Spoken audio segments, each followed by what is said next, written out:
22 کلن مجرد تللی و 8 کلن مجرد بیرته خپل کلي ته ورسېد. لغمان کې یو 8 کلن سړی د 15 کلونو له نادرکۍ وروسته خپل کلي کور ته ستون شو. خپلوان یې وایي دوی دغه کس مړ بللی و، خو اوس چې کور ته ستون شو ډېر خوښ دي. دا سړی مومن خان نومیږي، له 15 کلونو وروسته خپل کلي ته ستون شو. نوموړی د مهترلام مرکز د میدانیو د کلي استوګن دی. مومن کاکا په 1928 لمریز کال کې چې 22 کلن زلمی و له خپل کلي څخه وتلی و. زه خو له دې ځای نه چې لاړم سیده پېښور ته لاړم او ظاهرشاه دوره وه. هلته چې لاړم د ایوب خان دوره وه، د هغې دوره وه. هلته چې لاړو ډېر غربت و، پیسې میسې نه وې.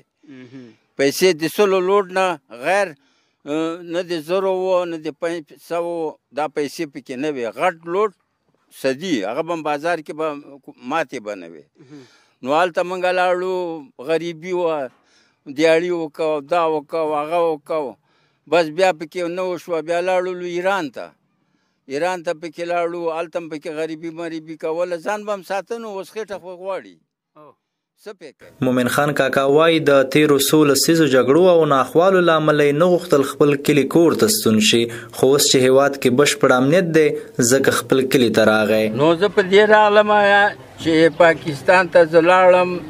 دا وطن کې ډېر حالات خراب شو، وروره شر او جنګ او دا او هغه او دا ډېرې پکې روس پکې راغی او امریکا پکې راغله، بل پکې راغی. ډېر سره حالات خراب و، ټیم هم پکې نه پاس کېده. بس موږ مجبوره شو هلته وو.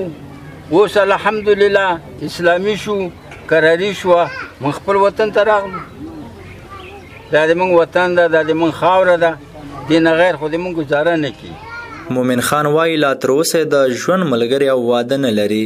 د دې کس ستړی مشي او هرکلي ته ډلې ډلې خلک راځي او په هیوادنۍ مینه ورسره روغبړ کوي.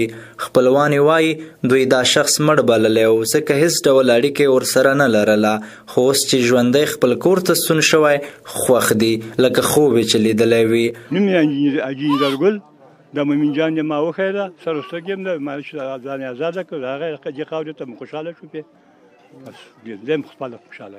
دا مومن جان ما تره وه، نو د شا په وخت کې وتلی وه.